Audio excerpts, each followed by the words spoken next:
Vellore MP Kathir Anand வீட்டில் 11 மணி நேரம் நடைபெற்ற அமலாக்கத்துறை சோதனை நிறைவடைந்த நிலையில் கணக்கில் வராத பணம் கைப்பற்றப்பட்ட காட்பாடியில் உள்ள கதிர் ஆனந்துக்கு சொந்தமான கல்லூரியில் சோதனை நீடிக்கிறது.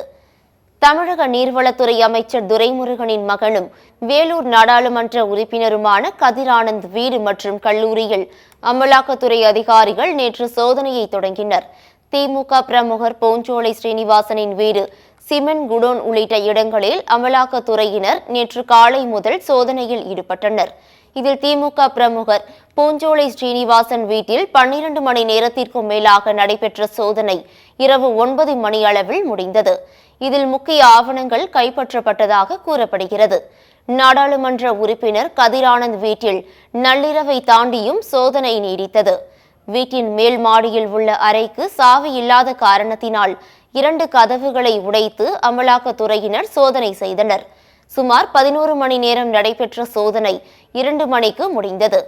வீட்டில் நடைபெற்ற சோதனையில் எதுவும் கைப்பற்றப்படவில்லை என்று தெரிவிக்கப்பட்டுள்ளது.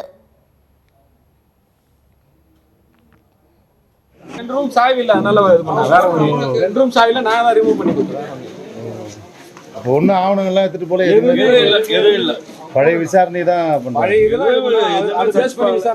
எடுக்கல. அவங்க நல்ல மாதிரி பண்ணினாங்க. அவங்க சர்ச் பண்ணிட்டு எதை எடுத்து போலான்ட்டு வீட்டில் சோதனை முடிந்த போதிலும் காட்பாடி அடுத்த கிறிஸ்டியான் பேட்டையில் உள்ள கதிர் ஆனந்துக்கு சொந்தமான கிங்ஸ்டன் பொறியியல் கல்லூரியில் 20 மணி நேரத்திற்கு மேலாக சோதனை நடைபெற்று வருகிறது. இந்த சோதனையில் கணக்கில் வராத பணம் பறிமுதல் செய்யப்பட்டுள்ளதாக கூறப்படுகிறது. கைப்பற்றப்பட்ட பணத்தை வங்கி அதிகாரிகள் பலத்த பாதுகாப்புடன் வாகனத்தில் எடுத்துச் சென்றதாகவும் தகவல் வெளியாகியுள்ளது.